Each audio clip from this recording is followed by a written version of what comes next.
We're going to move on to our next speaker, Thomas Strack. Thomas, you online this morning? Yes, I'm online. Good morning. Good morning, Thomas. You got control of the slides there? Yeah, I have already, so you can see already the next slide. So thank you very much, Brian and Martin.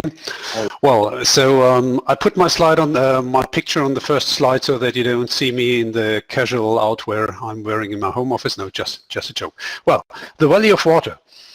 We heard already from Joachim, so the water energy nexus. JARP has already brought us some ideas on how we could go forward with the financing instruments. I'll try to put a spot in the next few minutes on how the relation between water and industry is, where we might have direct values, indirect values, and where issues will come up in the next years. Well, I think we are all aware that well, industry and industrial production is very much connected to our overall local and regional water systems within municipal management, our water resources, and within the production itself with cooling water, pre-treatment, wastewater treatment, but also with connections to others. And so, of course, this strong interactions, this means some challenges, but also opportunities. And so in the next slides, I will put a little bit of spots that and give some ideas that the value of water and the value in water for our industry is manifold. On the one hand side, by circular approaches, by integration, also by independency from freshwater resources, and also, of course, by increasing resilience. And last but not least, also I'll put a little bit of focus on the value of water in water with relation to digitalization. So, well, with the circular approaches, you can see the E4Water sign here, a project some of you participated in the past years. Well, it's quite clear if we can save the freshwater use, we can save costs. So the project brought up some real hands-on numbers on this. You can see it well from the cost side, then on the amounts. You can easily get an impression on how many hundred thousands or even up to millions of euros you can save in there. Of course, always then in this connection with the water energy nexus that Joachim already mentioned, because when you look at the water treatment, let's say from the source into the application and then the wastewater treatment and then the release to the natural environment again, the water treatment, the water preparation for the industrial uses is one of the most cost-intensive part in there. Well, the same goes then for the wastewater part. Also here we can achieve severe or big positive effects that even goes up to, in some parts, the zero liquid discharge. So that means the closing of water loops. But of course, there we are again trapped with the water energy nexus and also the water cost nexus. But I will come up to that a little bit later. But we can also see there, so increasing efficiency in industrial water management really brings also some benefit in terms of financial benefits, but also on ecological benefits in terms of compliance and the aquatic ecosystems around your sites. Last but not least, we also see benefits in terms of generation of revenue. So that means in the terms of the value of water, what all the colleagues from Water Europe say, we can see, well, we can generate revenue on the reuse of some compounds that are in water or in wastewater. We can decrease emissions, but with the generation of revenue, of course, all of you will agree, so the anorganic salts in the wastewater, especially when we talk about water reuse, so these are the biggest challenges for us to get some value on them and to find business cases for those. But the key message from here, so we can create value by reducing water use, by reducing wastewater release, by closing water loops, and here and there also by extracting valuables out of the water. The big issue for that is integration. So integration in terms of industrial water management, this is then the link to the presentations after the coffee break. So that brings also can also bring a clear benefit. You all know this dependency. If we want to increase our water efficiency or decrease our freshwater dependency interaction with freshwater resources, of course that means we have to increase costs, and the further we go down this route here, the more our costs are increasing, and at a certain point there is clearly the cutoff where it doesn't make sense to do that. And here really looking for integrated approaches, like seeing where we can have water treatment closer to industrial processes, closer connecting cooling water and process water treatment, connecting with neighborhood facilities in terms of symbiosis. All these things and all these issues that also Inspire Water and SpotView have addressed, so they can help to come from a sectorial management to really integrated management where we are able to reduce, or let's say slow down the cost efforts that we need. In some terms, sometimes we can also be more efficient on the energy side, but Joachim has already discussed that in detail, that this is difficult. We have the opportunity to, on the one hand side, either come with the same amount of money that we want to put in. We can achieve sometimes even lower dependency from freshwater resources, or the other way around. So with the same amount, with the same independency, we can get sometimes to a little bit lower price. But also here, so there's also this nexus. Well, it's the water energy nexus and the water cost nexus. Well, because it's clear we don't get independency from freshwater resources for free, but if we look for integrated measures, we can get it much more cost efficient. So I think these are the things where most of you are quite clear on. Well, what is the value of water, the value for water, and the value for industrial production? But there are also other indirect values that we see when we look, for example, back to the broader environment, to our resources, and when we look back to the, for example, to the summer in 2018. I show you here, this is a temperature profile from the upper part of the River Rhine, so that's still quite close to the Alps, where the river water is still quite cold, but even there you can see what I've put here with the dotted line. So this is in red. These are the ever maximum values from 1977 to 2017, and the black one is the temperature profile from summer 2018. And you can see that in 2018, even just shortly beyond or short after Lake Constance, where Rhine water is still quite cold, we had from, let's say, mid of May until mid of September, we had temperature levels above 20 degrees, sometimes up to 24, 26. So that means going further down the River Rhine, where you have all the industrial sites, we had in 2018 these severe problems in terms of water levels for the logistics and of water temperatures with relation to cooling capacity, to discharge, so heat discharge, but also to water availability. And as an example, so the colleagues from BASF brought out a press release where they said, well, so we have to drastically reduce cooling water uptake and let's say cooling water release due to these temperature things. And in the later press release, they said, well, so I think in the third or fourth quarter of 2018, BASF had losses from more than 200 million euros due to the water shortage in the River Rhine. Majority of that related to the logistics, but also a severe part related to the cooling water availability and partly also process water availability.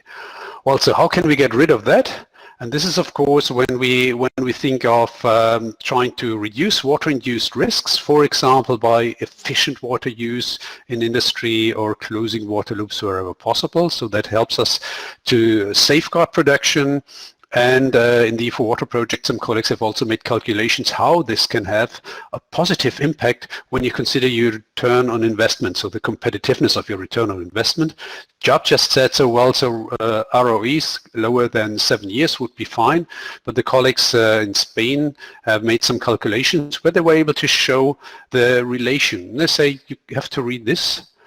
In a way, they say, well, so if water efficiency measures are able to reduce your production restrictions by 36%, then your return of investment would even be already after 1 month. So you can really see a clear relation between the contribution to safeguard measures with a strong decrease of your return on investment time. I think the challenge that we sometimes see is that we have to bring these considerations into the decision making of the boards. I think in the past years this has become much better, but we still see a little bit some challenges there. So by the end of the day, this is really something where we can see, so being water efficient can be a really high strategic value of water beyond direct savings. So based on what I've said, back again to this picture, again, we see all these things are strongly connected. So the production with all the different streams on site, with neighborhood industries, with your resources, but also with the municipal sector. And that brings us also to the challenge on creating value of water and for water also by stronger integration and interaction. And that means we have to think about digitalization. And what we do here is, of course, we have in the center, we have the industrial water management as such. So we consider that as a kind of a production site for water and wastewater treatment. So that means we can increase efficiency in the industrial water treatment itself by digitalization, but we can increase it also by the interaction with industrial production. Because as industrial production is stronger fluctuating due to all the digital developments, shorter production cycles, faster changes in production types, personalized production, all the things have strong relations to our industrial water management. So this is getting more demanding by the higher fluctuations in industrial production. So this is where digitalization can help to run our industrial water management or industrial water treatment as close as possible to the demands of the industrial production. And on the other hand side, with a look outside the fence with our ecosystems and the interaction with the municipal water management, digitalization can help us also to be more efficient, also ecologically efficient, when we connect our industrial water management with our municipal water management. In some countries, industry releases wastewater to municipal wastewater treatment plants for further treatment. This could be a point of interaction, but also with the water resources management. So this is on the perspective side, something where we see challenges and future opportunities, where some of us are already working on to move forward with the horizontal integration, with the digitalization between the industrial water management and the production on site. So this is the core. And the other hand side, on the horizontal integration in the other direction with the municipal sector. So this is a little perspective where we are working on, where we can create value also in the future. And with this, I would like to close my short presentation, not without giving you a hint on our event where we will continue discussions on that. That's the Industrial Water 2020 in November in Frankfurt. And you might have been aware that we have set the deadline for submission for the 30th of March. We have now extended this to the 3rd of May 2020 due to Corona. So with this, I'm done, and thank you very much for your attention. Thomas, thank you so much. Any questions for Thomas, please put them on the chat there. Thomas, looking at the integration, digital integration map that you put there as well, for you, what's the most important focus in terms of delivering a quicker result? I mean, clearly the whole system is integrated, and the municipal side, industrial water management and use. So, but where do you think the quickest win is in terms of seeing real results? Well, I see two opportunities for quickest wins. That's on the one hand side in the industrial water management itself, because we can use there the same approaches that we use for the digitalization in production processes. So that means related to predictive maintenance, we could do something. So that means we can become more cost efficient and also as energy efficient as possible in the technologies as such. But the biggest thing is when we look today, our industrial water treatment processes are mainly running on let's say on a stable, let's say on a I'm looking for the right English word. So they are running on a stable level of performance. But as I just said, so from industry, so the wastewater that's coming in is highly fluctuating in its composition, and so that means the biggest wins and early wins we could gain is if the water treatment is possible to follow in the performance, in the treatment performance it provides, as good as possible the requirements from the industrial wastewaters. Not to waste unnecessary performance on the one hand side, the wetting, but which is at a certain point not needed for the wastewater treatment, but also on the other hand side to avoid the risk that the operators run compliance instruments. Okay, just on digitalization still, do you see an upscaling of smart cities capacity here as well? Do you see the layering in of AI, artificial intelligence, to help manage this process? Well, I could imagine that things like that could come in, but we've already discussed this issue under the keyword of symbiosis. That means bringing together the industrial sites with the cities and the urban areas around it. So, but mostly these we see there purely, let's say, geographical problems that the sites, the industrial sites and the urban sites are in most cases not as close enough together as they could be. In case they are, yes, then I see a clear advantage also of artificial intelligence in terms of residual heat, of waste heat that might be useful, but maybe also in the relation with the energy systems, with the alternative renewable energy sources, with fluctuating systems. Maybe we could also gain some benefits there by artificial intelligence. Thank you. I'll just take a question from Stefan in just a moment. There's one other part in your presentation, the 60% reduction in water and the 40% reduction in withdrawal as well. Those are really heavy figures. What can drive that kind of reduction? Well, so what we have done there is implementing, let's say, new combination of technologies and looking to water streams that have quite high potential for reuse. Well, sometimes it's hard to put these figures. Overall approach. These figures come from focusing on targeted elements, not from a broad approach. Well, both. So we have sites, but it always depends on where your industrial site starts from with its efficiency gains. So we have many sites which are already very highly developed in water efficiency. So that means there are quite a few low-hanging fruits that you can harvest.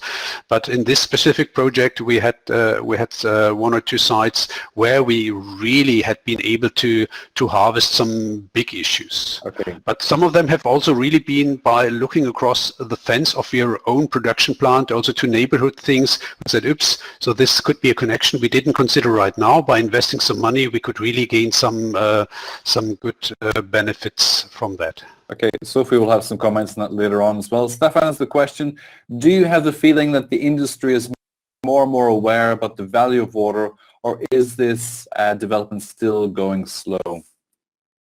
Well, I think yes, in the past years, so this has strongly increased. I think the extraordinary summer in 2018 has contributed to this, but I think there is still to go on that. So okay. Getting better. Thank you. Let's take Sophie's question. There are a couple of questions there from Karen and Joseph. I'm going to put those together in the panel discussion on digitalization. Sophie's asking, how do you foresee these solutions in the context of old industrial sites? How possible is it to make these changes? Well, as just said with my previous answer, yes, the old industrial sites, so these are the ones where we can, I think, where we can really gain huge benefits, because the connection in the site, the integration in the sites is not so much elaborated as with the high developed newer sites. Or okay, I'm losing some audio there actually.